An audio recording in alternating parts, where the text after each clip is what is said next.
مهما كان حالة عربيتك سيئة، وحشة، مش عاجباك، قديمة، مبهدلاك، كل شوية مصاريف،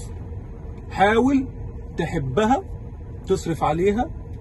وتحافظ عليها، عشان المواصلات بقت حاجة صعبة، بقت حاجة طين. يعني كذا مرة الاقي حد كاتب في جروبات ان هو كان راكب في ميكروباص او اتوبيس او وتليفونه اتسرق من جيبه وهو ما خدش باله، حد كان قاعد جنبه، وهو نازل تلاقي نفسك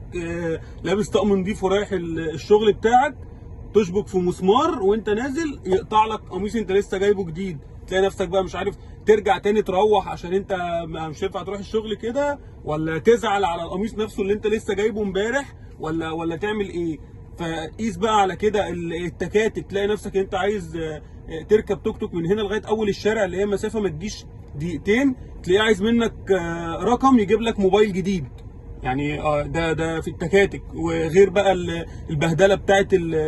الانتظار بتاع الاتوبيسات، والناس اللي بتقف توابير على الميكروباصات في الاماكن اللي هي فيها ميكروباصات قليله بتروح اماكن بعيده، زي الناس اللي مثلا بتروح من مدينه نصر الحلوان والعكس. انا ببقى شايف طابور في الشارع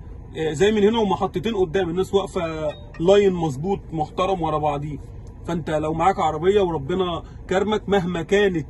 قديمه، مهما كانت في نظرك ان هي وحشه، مهما كانت رخيصه، مهما كان ما فيهاش تكييف، ما فيهاش ازاز كهرباء، ما فيهاش شويه الكماليات والاوبشن ده، حبها. يكفي ان هي بتاخدك من المكان الفلاني توديك المكان الفلاني، توديك تجيبك من بيتك، توديك شغلك، تجيبك من بيتك، تخرجك انت وولادك من غير ما تتمرمط ولا تتبهدل في المواصلات، وواحد سواق توك توك يتشرط عليك، ولا ميكروباص يقول لك لا انا اخر الحته الفلانيه ومش هكمل، ولا اتوبيس تركب وفي الاخر يقول لك لا اصل ده مش طريقه، اصل انا هركن مش عارف هجرش في المكان الفلاني، مع ان هو المفروض يروح الحته اللي انت رايحها. والبهدله السوداء اللي كلنا بنشوفها لو ما كانش معانا عربيه تشيلك. فانت مهما كانت عربيتك حالتها سيئه، اصرف عليها، حافظ عليها. طبعا المواصلات مولعه كاسعار، بعيدا عن بهدلتها بقى، وبعيدا عن ان انت تشاور لده مش راضي، تقول لده لا، ما يقول لك مش هروح، وتفضل واقف في الشمس والبهدله والحر ده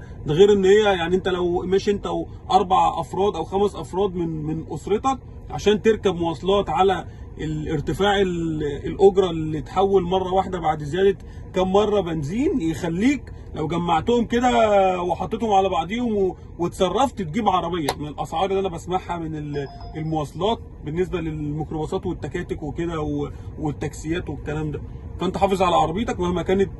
قديمه، مهما كانت صغيره، مهما كانت فيها شويه اعطال، حاول تصلحها وتعملها وتظبطها، وهتلاقي نفسك